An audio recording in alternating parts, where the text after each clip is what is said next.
hậu vi tối hữu. Honesty is the greatest friend. How wonderful it is when we can be honest to ourselves. That's what we do in sitting meditation. We listen to our breath, and our breathing is so honest. When you're sad, you have a different breathing pattern, right? When you're angry, you breathe differently. Children like to do that, you know. When you're anxious, when you're insecure, when you're angry, like your breath, your breathing pattern tells you. When you're sick, when you're dying, you have a different breathing pattern. So there's a good friend, there's an honest friend, there's a soulmate right there. For us, our breath, and our body too. You may say, oh, I'm fine, but you know your whole body is like this, all tense up, right? You're breathing from a nostril level, from your mouth level, from the throat level, from your chest instead of from your abdomen. So everything about our body actually tells us honestly where we are at, what's going on in us. Even your steps. When you're peaceful, you walk differently, and when you're angry, your footsteps become very loud, very harsh, right? Very hurried. Everything about us, there's honesty, and yet we are not honest with ourselves a lot of time. And how can we be honest with each other?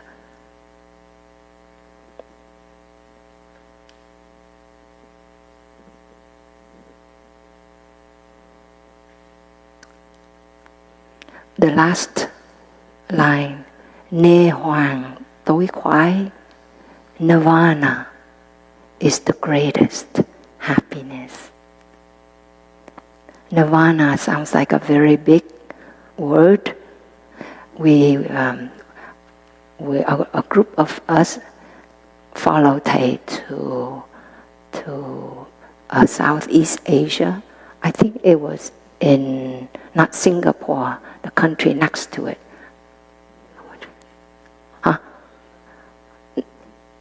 Indonesia. Yeah.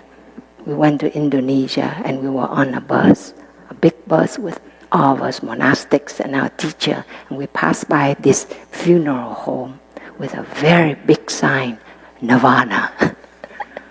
And Thầy pointed to us, smiling. Nirvana was a word that existed even before the Buddha achieved enlightenment and used the term nirvana.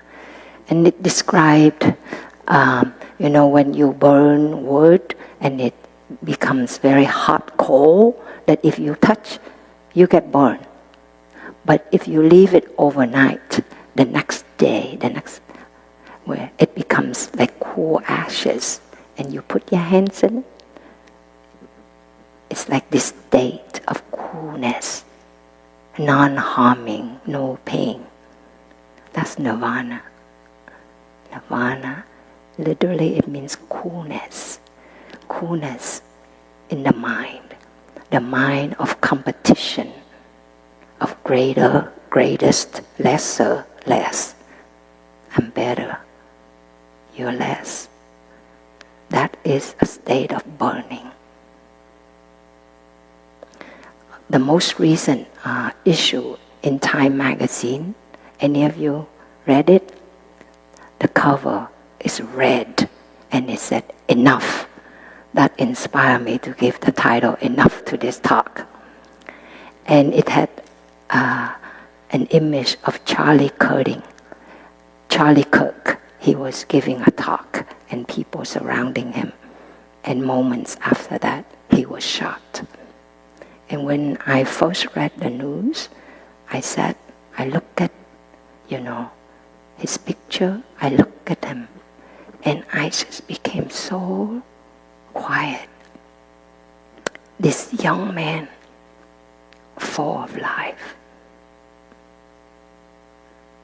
just within seconds, his life was taken away. Will that soothe the tensions? Will that do anything to bring peace, to bring reconciliation to our people, to our nation? And then a couple of days later, they capture the assailant, only 22 years old. Charlie was 31. But the assailant who shot him was only 22. And they're going to try him for the death penalty. What will that do? How will that solve all the conflicts and the turmoil in the US and all around the world? 2 lives taken away, only to foster more hatred, more anger, more division and discord, more extremes. So, Ne Huang here, Nirvana here, is the coolness of notions, of views, of extreme views. I ask myself, what do they really know? These 2 young men, one 22, one 31. What do they really know about life, really?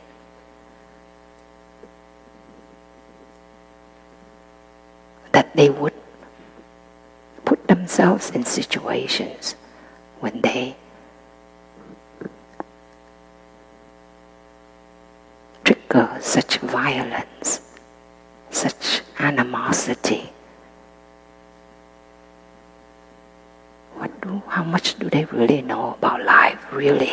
Or are they just ideas that these young people entertain, really?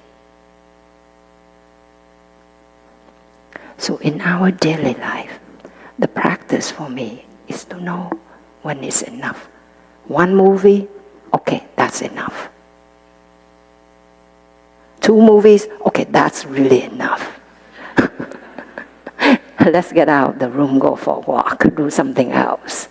1 hour on your phone, okay, that's enough.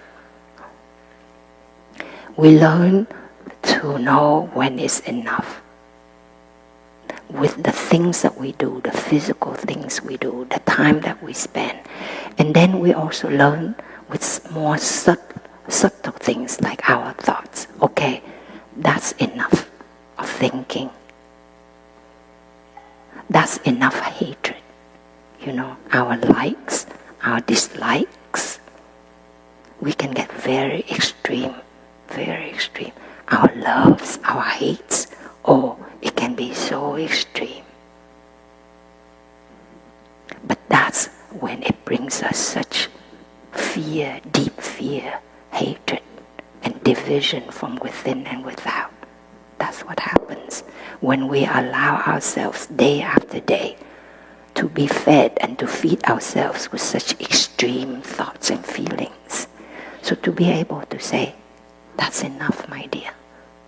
Okay, let's breathe, let's go for a walk. Let's allow more space, more spacious thoughts, more interbeing, like that being, the interbeing, right?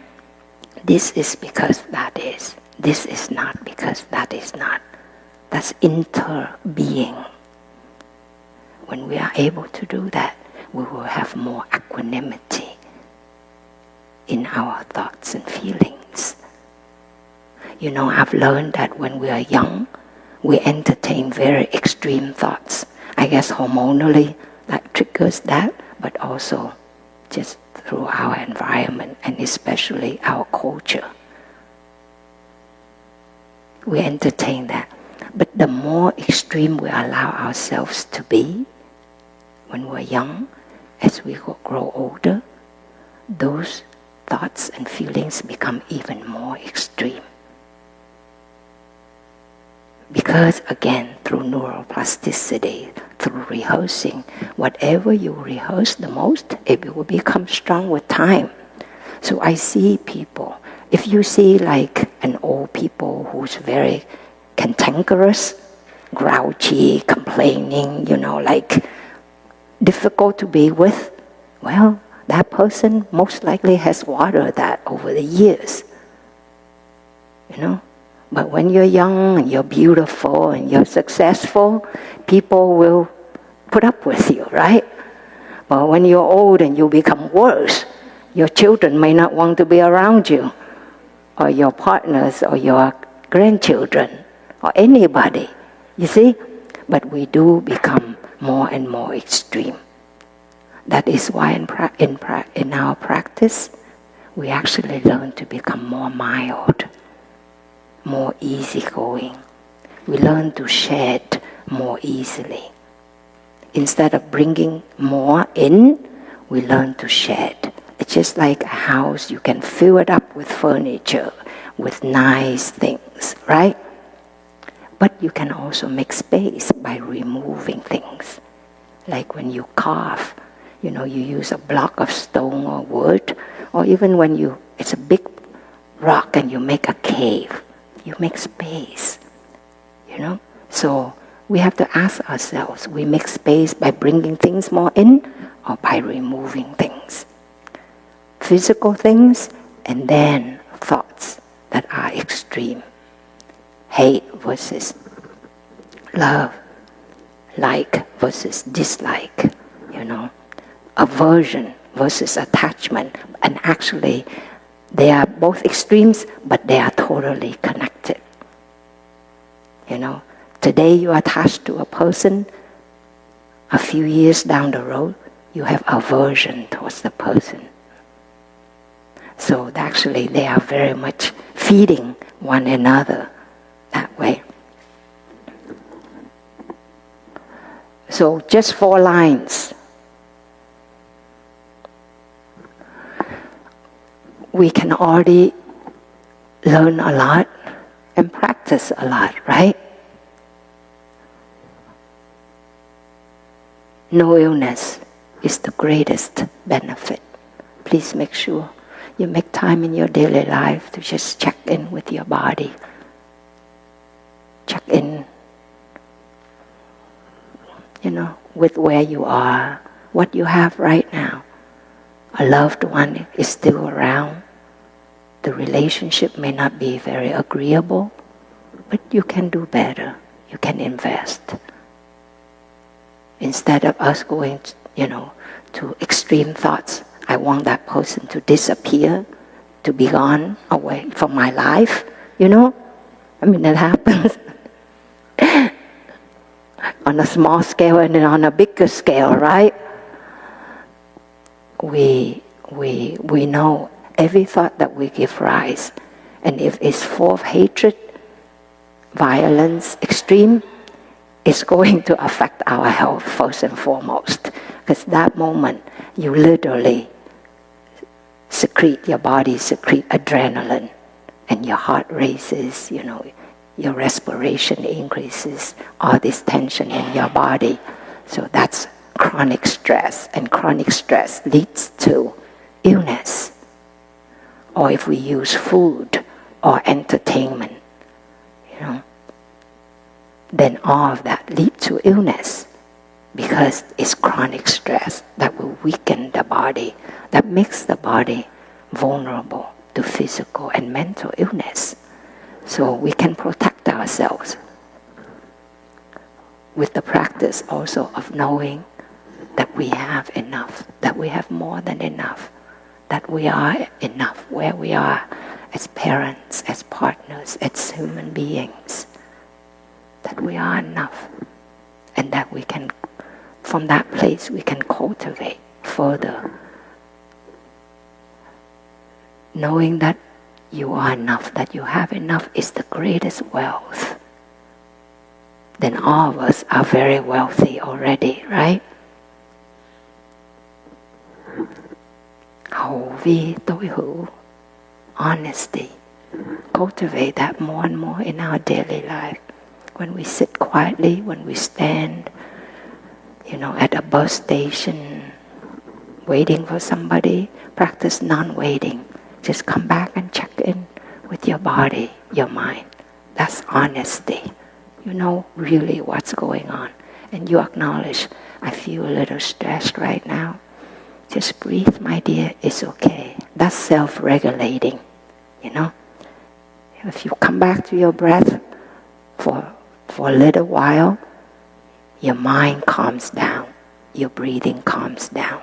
That's most effective. Not anti-anxiety medications or anti-depression medications, but actually being honest to yourself, to your body, to your thoughts, to your feelings will help you to be with what is and not have to run away from it and to take care of it as a soulmate to yourself. Okay? And last one, nirvana, to remember the coolness of our mind. It is the greatest happiness. And we can also cultivate that by just letting everything, just let it go, let it be for a moment, just come back and breathe. It's okay, I'm here, I'm still here. The world is full of turbulence, and yet the world is still full of wonders, right? Still full of beauty. There are still so many good people, including us. Deep inside, we have many good qualities. We need to cultivate them further so we don't become robots. You know, robots now, we call them humanoid robots because they look and act and speak more and more like humans. And humans, we are becoming robotic. We become less and less humans and more like robots. But I share with young people, I ask like how many % robot are you? And one actually said 80%. And many of them said 50% or 30% or 10%. And I said to them, even if you only have 1% human left in you, you will still suffer. Why? Because that's just a condition of being a human. We still have the need to love, to be loved, to be connected to other human beings, to be connected to nature, to what's good. We still have the need to be free, you know, to be liberated, and not just being born, grow old, and die, and suffer in between. No, we want to be free. And not one day, but we actually can be free, breath by breath, step by step. So, to me, the most assuring way to maintain, you know, to cultivate these practices of knowing that we are enough, of being an honest friend to ourselves and to each other, of taking care of ourselves as soulmates, that is nirvana. That is coolness. That is the greatest thing that we can do for ourselves, to remain as human as we can, as spiritual as we can, and not allowing ourselves to become robots, and not allowing our children and the young generations to be intimidated, overwhelmed, and, you know, swept away by AI power. Thank you, my dear ones, for choosing to be here. Let us enjoy breathing together as a spiritual family, a spiritual community.